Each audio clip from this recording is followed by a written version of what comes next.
பாதுகாப்பு தாவேக்கா நடத்தக்கூடிய நிகழ்ச்சிகளை எல்லா இயக்கங்களும் திமுக நடத்துது, அதிமுக நடத்துது, பாஜக எல்லா கட்சிகளும் நடத்துகிறப்ப தாவேக்கா நடத்தக்கூடிய கூட்டங்களில் பாதுகாப்புகள் நெறிமுறைகள்லாம் எப்படி பின்பற்றிருக்காங்க, நீங்கள் முன்னாடி பார்த்துருக்கீங்களா?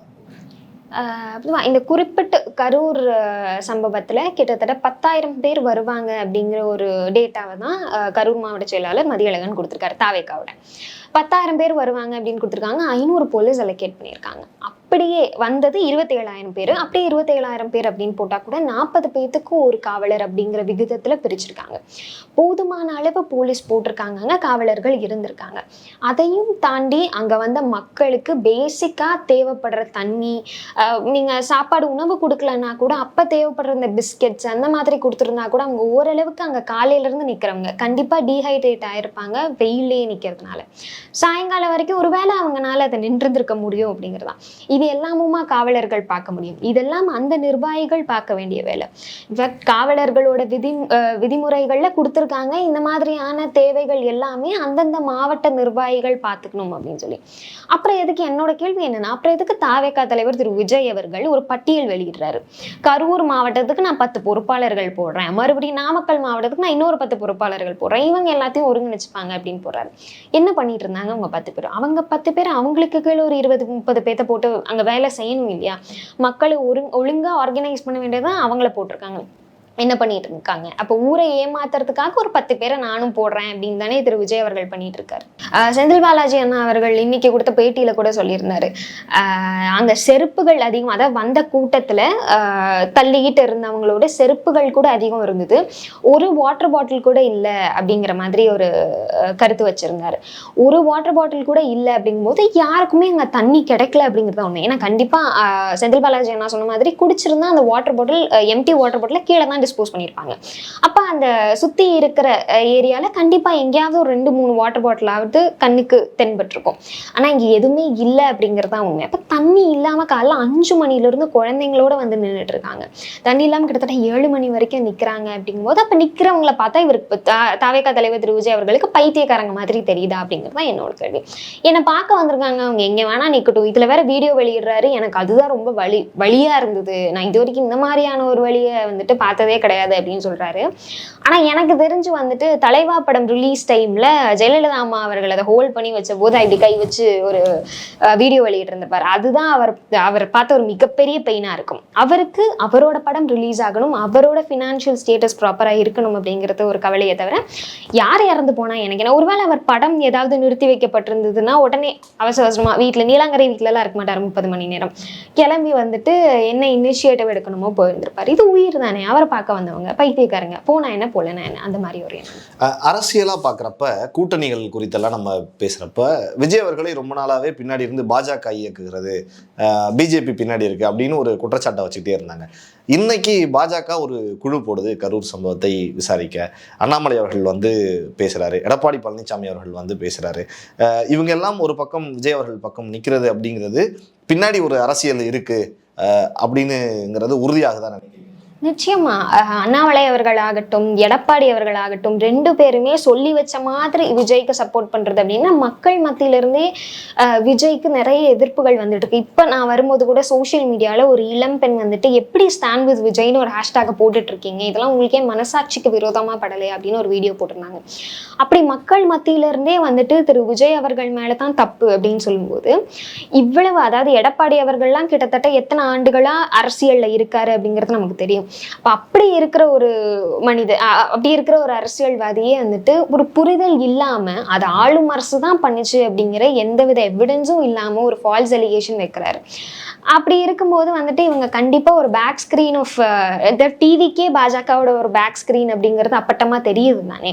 அப்ப நாங்க விஜய் என்ன தப்பு பண்ணாலும் வந்துட்டு விஜய்க்கு நாங்க ஜால்ரா தட்டுவோமே தவிர வந்துட்டு அவர் மேல ஆன விமர்சனங்களை நாங்க என்ன அப்படிங்கிறத கூட பார்க்க மாட்டோம், நாங்க ஜால்ரா தட்டுறதுலதான் குறியா இருப்போம் அப்படிங்கிற ஒரு எண்ணம் தான். அவருடைய காணொலி குறித்து பேசுனீங்களா, ஒரு வீடியோ வெளியிட்டாருன்னு சொல்லி.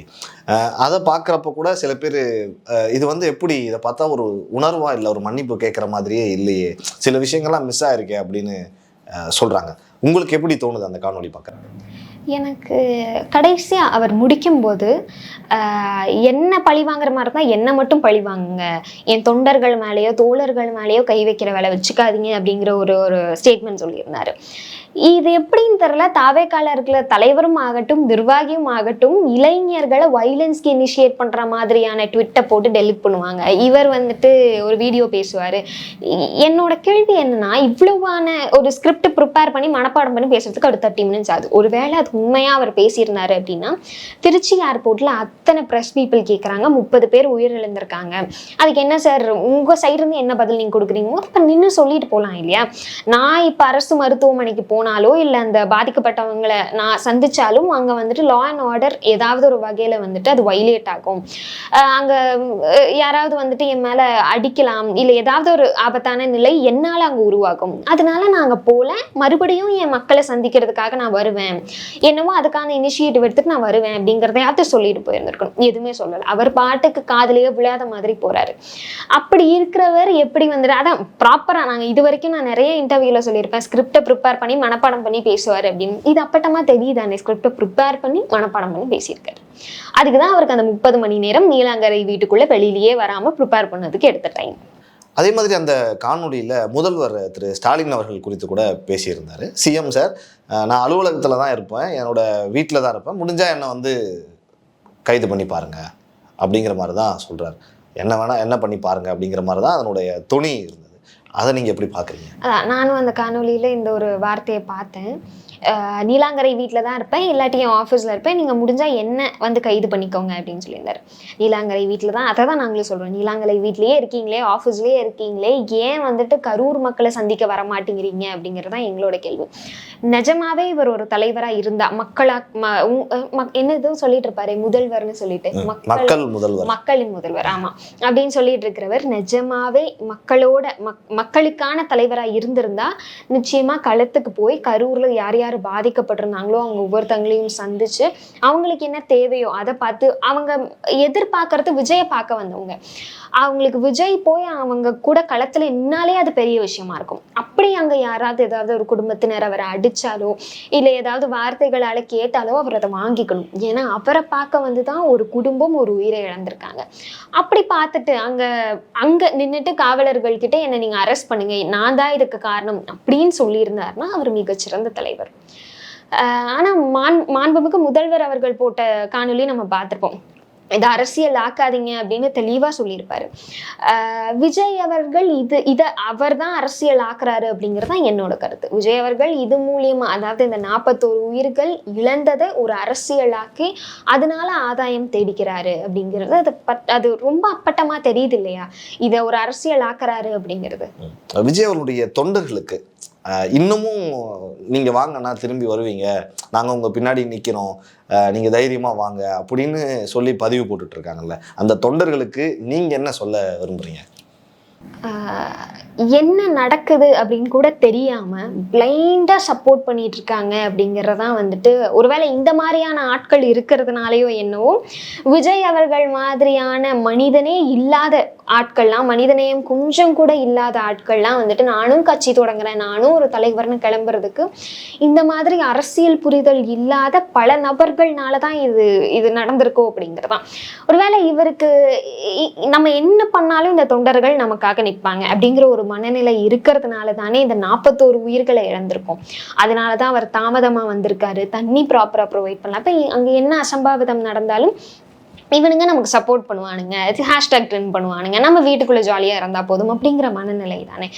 எப்போ இந்த இளம் பெண்களாகட்டும் இளைஞர்களாகட்டும் தாவேக்காக்க சப்போர்ட் பண்ணி இன்னும் ஸ்டாண்ட் வித் விஜய்ங்கிற ஹேஷ்டாக் ட்ரெண்ட் பண்ணிட்டு இருக்காங்களோ அது வரைக்கும் விஜய் மாதிரியான ஆட்களும் விஜயும் தைரியமா தான் வீட்டுல இருப்பாங்க.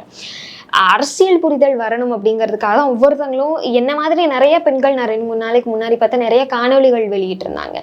என்ன நடக்குது அப்படிங்கிறது கூட புரிஞ்சுக்காம நீங்க ஸ்டாண்ட் வித் விஜய்னு போட்டுட்டு இருக்கீங்களே அப்படின்னு போட்ட வீடியோ கீழேயும் திட்டி தான் வச்சிருந்தாங்க.